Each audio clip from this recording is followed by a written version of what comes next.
ಏನು ಗುರ್ಕೆ?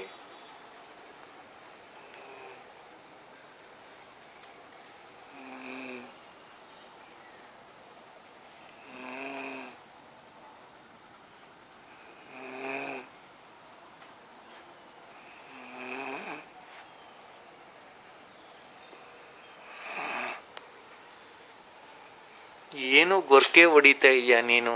ಏನು ಗೊರ್ಕೆ?